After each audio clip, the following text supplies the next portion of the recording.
Hello, my friend, and welcome to Pro Wrestling Daily. My name is Aaron Machbitz. Jacob Fatu is an absolute superstar. Now, before we get into specifics about him, what makes a superstar? Well, I think an important note to make is that there have been plenty of superstars, wrestlers, WWE performers that have been amazing, and it just hasn't been right timing, right place, right booking. So there are also these external factors that go into creating a superstar, putting them into the right environment, creating the right bookings, and showing them well in terms of their packaging, their entrance, their debut, their moves, things of that nature. I mean, you have a recent example in Penta. That presentation was pretty good. I'm not super high on Penta. I don't think he's amazing, but the presentation of him was really good, and the WWE fans seem to respond. So that is an important piece when looking at how a superstar gets over, how they get received. I mean, we've seen a ton of vignettes happen over the years, and then the debut happens and it falls flat. So yes, the promos, the vignettes, the packaging, the presentation and the timing all has to be right. But then what is most important probably is the actual superstar themselves, the performer themselves, like a Jacob Fatu. Like, he hasn't been in WWE very long, and he is an absolute superstar. Why? Because he's packaged correctly, he's presented correctly, he's booked correctly, but also he's an absolute beast in the ring. He's a beast in the ring. He has so much charisma. The way he moves is unique. The way he executes moves is unique. The way he does everything is totally him. There was one time when I was a professional wrestler, they said that if you were behind a silhouette and you did a pose or a mannerism, that the fans should know who you are. You can think of some of the most famous poses in WWE. If Randy Orton was behind a silhouette, you would know it's him. If AJ Styles, if whoever was behind a silhouette and they were doing certain mannerisms, moves, or poses, you would know exactly who they are, because that's them being themselves and something the fans can absolutely recognize. So that's important when it, again, talks about building up a superstar, and Jacob Fatu has that in spades. We saw it on the Independents, where he worked and wrestled with some of my friends, and there was nothing but good words to say about him as a professional. Now he's in WWE on television, in main events of PLEs, and doing all this great stuff, but he has this sort of combination of everything you need to produce great performances. And then we saw on the January 17th edition of SmackDown, him cut an absolutely fantastic promo, which again put a stamp on him as a performer. We've seen him be a beast in the ring. We've seen him have charisma in the way he moves and sells and executes. But then he gets on the mic, and what makes him great on the mic is believability. There is an intensity. There's a believability in his voice. You know who also has that, who was on Friday Night SmackDown on January 17th?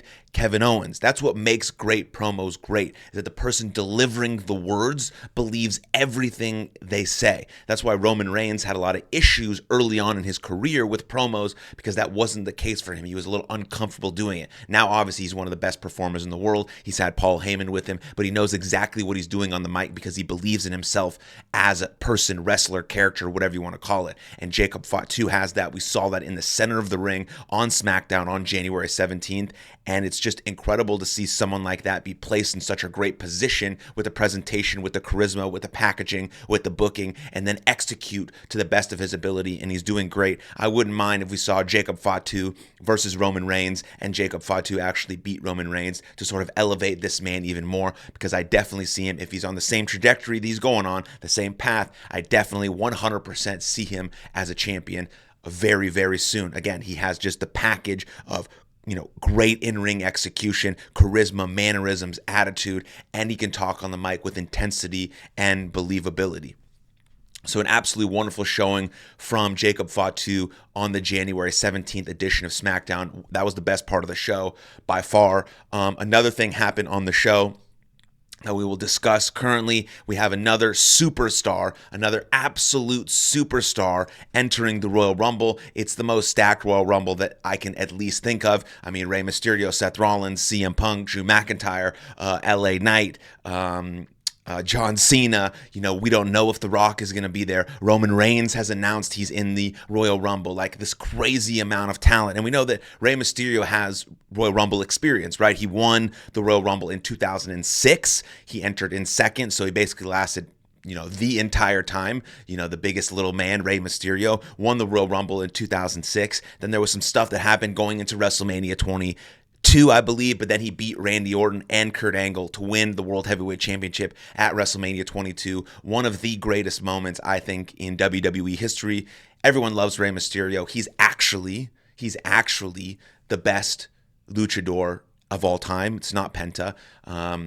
Again, I'm probably a little biased, but I think Rey Mysterio, one of the best superstars we've ever had, whether it's a luchador or not, just straight up one of the best superstars we've ever had. And of course, he's not going to win the Royal Rumble. He's not going to, make it even dent in the Royal Rumble. It's not his time. His time has passed. He had that amazing run in 2006. He's had an amazing career.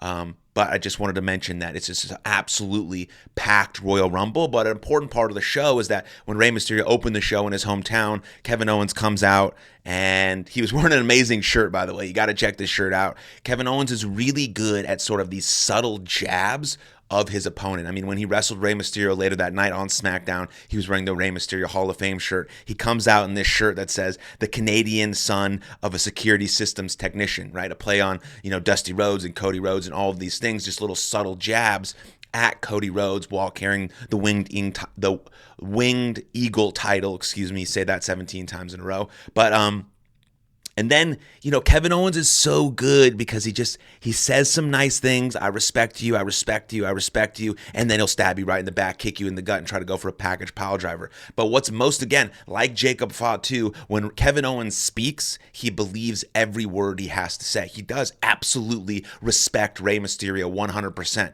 But he's willing to give him a package pile driver and injure him for him not cementing him and not agreeing with him that he is the Winged Eagle champion. That's what he's talking about. He doesn't want anyone disrespecting him. If everyone just agrees with him, then he get along great, right? That's just a little evil, a little disrespectful, but it sort of plays with your mind a little bit because he feels like he believes every word he says. That's what makes him such a great, unhinged heel. And it's really powerful stuff. And that was a pretty good segment. I just wanted to mention that about the Royal Rumble as we start ramping up to the Royal Rumble. It's packed. There's so many different things that could happen. I've mentioned a few of my picks. You can check those out in some earlier videos. But the last thing we'll discuss is a cool thing that's happening for WWE, as Nick Khan has mentioned that they are headed to Paris, France for a pay-per-view this year. If you haven't seen some of the videos of WWE last year in France with AJ Styles and his entrance and all the lights, it's such an incredible atmosphere. I mean, every time I got to wrestle in Europe, it's so fun. The crowds are so energetic. They sing, they move, they care about what's happening. It's so great. Europe is the absolute best place for professional wrestling. So I'm pumped. They're getting a PLE and more stuff is happening for them over there. They're going to Paris, France. The fans are going to absolutely go nuts for that.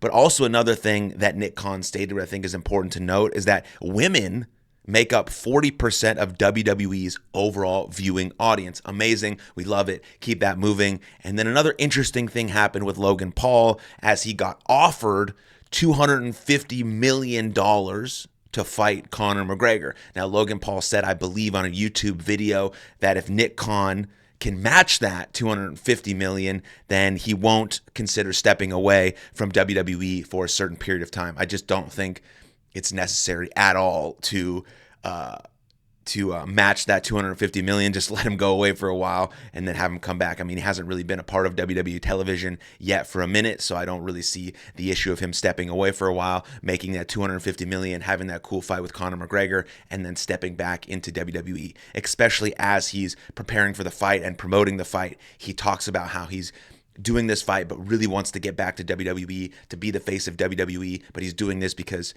Conor McGregor's got to be taught a lesson, or whatever the sort of the storyline or the narrative or the promo that they try to do to get, fans to watch it, which they might, because, Logan Paul and Mike Tyson had 68 million people watch their Netflix fight. And so I think it could potentially work both ways, but I really don't think, Nick Khan's obviously got a lot of money, so it doesn't really matter. And he doesn't call me, for monetary advice or what he should do with his money. But I just don't think it makes sense to match that when he can go away and come back. And he hasn't really been an integral part of WWE TV right now. And like, no one's going to really miss him. But if he uses it as a way to garner more fans with his fight with Conor McGregor, to get more people to come back to watch WWE through this whole promo and narrative, I think it could be a powerful story for all of them. And also, get your money, Logan Paul. Good for you, man. Good for you, man. But I think that's all I have for today's video. Remember to like, subscribe, share, comment. We'll react to every single comment that you make. You can also follow me on socials at Aaron Machbitz. But look forward to seeing you guys again for another video tomorrow. Cheers.